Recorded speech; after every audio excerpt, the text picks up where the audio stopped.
राधे राधे। हम लोग पढ़ रहे थे श्रीमद् भगवद गीता यथारूप, जिसमें हम लोग अध्याय 2 गीता का सार का पठन कर रहे थे और श्लोक संख्या 27 तक हम लोग पढ़ चुके थे, 27 तक। आज हम लोग श्लोक संख्या 28 से शुरू करेंगे। अव्यक्तादीनि भूतानि व्यक्त्यं ध्यानि भारत, अव्यक्त निधानान्येव तत्र का परिदेवना। सारे जीव प्रारंभ में अव्यक्त रहते हैं, मध्य अवस्था में व्यक्त होते हैं और विनष्ट होने पर पुनः अव्यक्त हो जाते हैं। अतः शोक करने की क्या आवश्यकता है। तात्पर्य यह स्वीकार करते हुए कि दो प्रकार के दार्शनिक हैं। एक तो वो जो आत्मा के अस्तित्व को मानते हैं और दूसरे वो जो आत्मा के अस्तित्व को नहीं मानते हैं। कहा जा सकता है कि किसी भी दशा में शोक करने का कोई कारण नहीं है। आत्मा के अस्तित्व को न मानने वालों को वेदांतवादी नास्तिक कहते हैं। यदि हम तर्क के लिए इस नास्तिकतावादी सिद्धांत को मान भी लें तो भी शोक करने का कोई कारण नहीं है। आत्मा के पृथक अस्तित्व से भिन्न सारे भौतिक तत्व सृष्टि के पूर्व अदृश्य रहते हैं। इस अदृश्य रहने की सूक्ष्म अवस्था से ही दृश्य अवस्था आती है। जिस प्रकार आकाश से वायु उत्पन्न होती है, वायु से अग्नि, अग्नि से जल और जल से पृथ्वी उत्पन्न होती है, पृथ्वी से अनेक प्रकार के पदार्थ प्रकट होते हैं, यथा एक विशाल गगनचुंबी महल पृथ्वी से ही प्रकट है। जब इसे ध्वस्त कर दिया जाता है तो वह अदृश्य हो जाता है और अंततः परमाणु रूप में बना रहता है। शक्ति संरक्षण का नियम बना रहता है, किंतु काल क्रम से वस्तुएं प्रकट और अप्रकट होती रहती हैं। अंतर इतना ही है।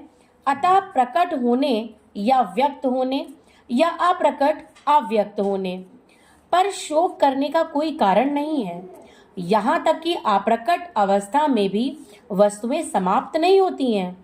प्रारंभिक तथा अंतिम दोनों अवस्थाओं में ही सारे तत्व अप्रकट रहते हैं, केवल मध्य में वे प्रकट होते हैं और इस तरह इससे कोई वास्तविक अंतर नहीं पड़ता। यदि हम भगवद गीता के इस वैदिक निष्कर्ष को मानते हैं कि ये भौतिक शरीर काल क्रम में नाशवान है, अंतवंत इमे देहा, किंतु आत्मा शाश्वत है, नित्य ईश्योक्ता शारीरिणः, तो हमें यह सदा स्मरण रखना होगा कि यह शरीर वस्त्र परिधान के समान है। अतः वस्त्र परिवर्तन होने पर शोक क्यों। शाश्वत आत्मा की तुलना में भौतिक शरीर का कोई यथार्थ अस्तित्व नहीं होता। यह स्वप्न के समान है। स्वप्न में हम आकाश में उड़ते या राजा की भांति रथ पर आरूढ़ हो सकते हैं, किंतु जागने पर देखते हैं कि न तो हम आकाश में हैं और न रथ पर। वैदिक ज्ञान आत्म साक्षात्कार को भौतिक शारीरिक के अनिस्तित्व के आधार पर प्रोत्साहन देता है।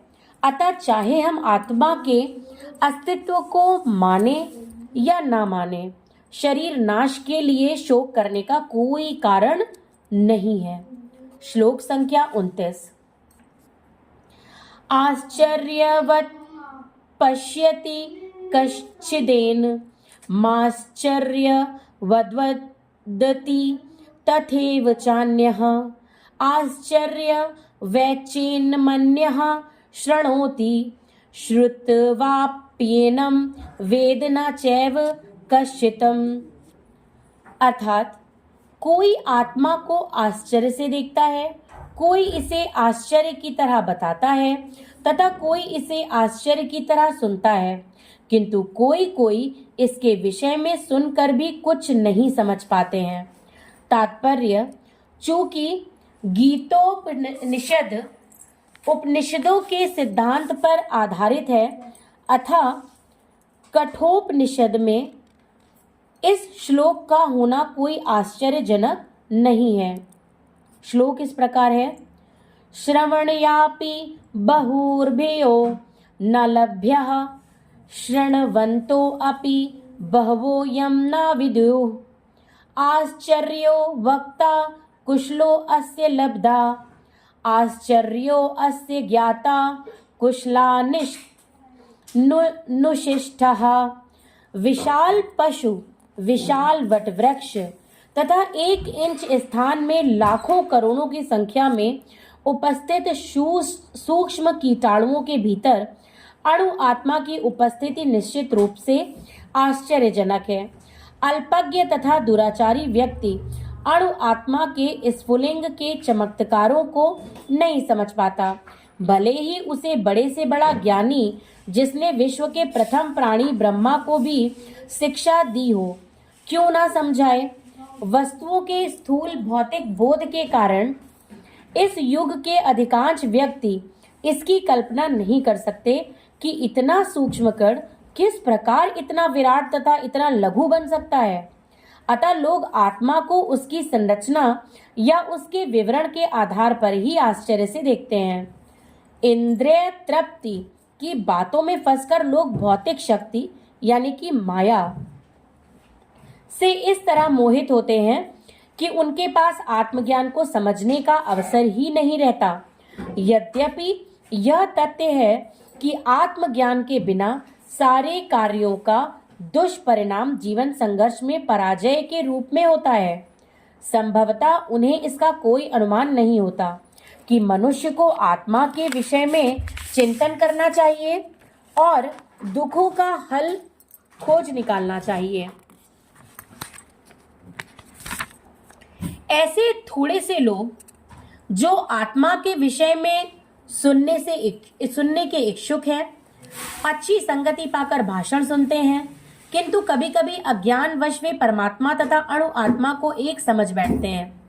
ऐसा व्यक्ति जो खोज पाना कठिन है, जो परमात्मा, अणु आत्मा, उनके पृथक पृथक कार्यों तथा संबंधों एवं अन्य विस्तारों को सही ढंग से समझ सके।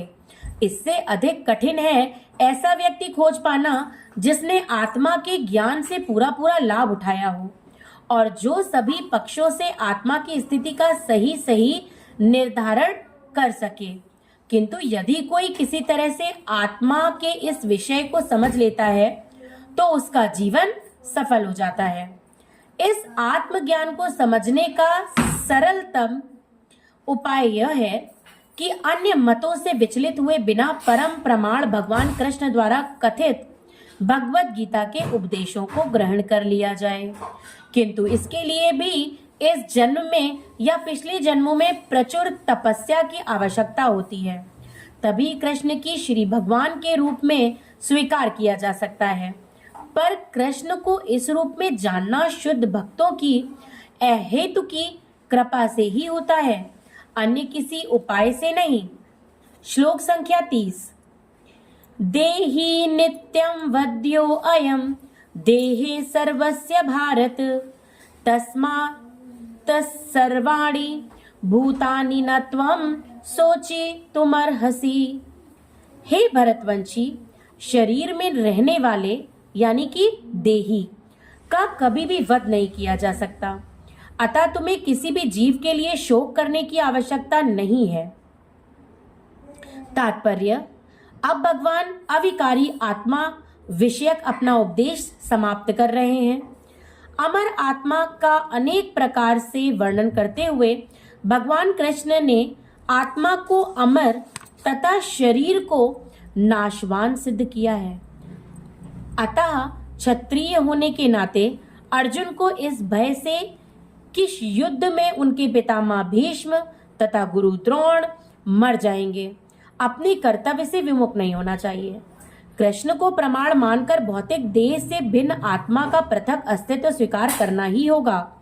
ये नहीं कि आत्मा जैसी कोई वस्तु नहीं है या कि जीवन के लक्षण रसायनों की अंतः क्रिया के फलस्वरूप एक विशेष अवस्था में प्रकट होते हैं। यद्यपि आत्मा अमर है, किंतु इससे हिंसा को प्रोत्साहित नहीं किया जाता। फिर भी युद्ध के समय हिंसा का निषेध नहीं किया जाता, क्योंकि तब इसकी आवश्यकता रहती है। ऐसी आवश्यकता को भगवान की आज्ञा के आधार पर उचित ठहराया जा सकता है, स्वेच्छा से नहीं। राधे राधे। आज हम यहीं पे विराम देंगे। श्लोक संख्या 31 से कल वापस से अध्ययन करेंगे।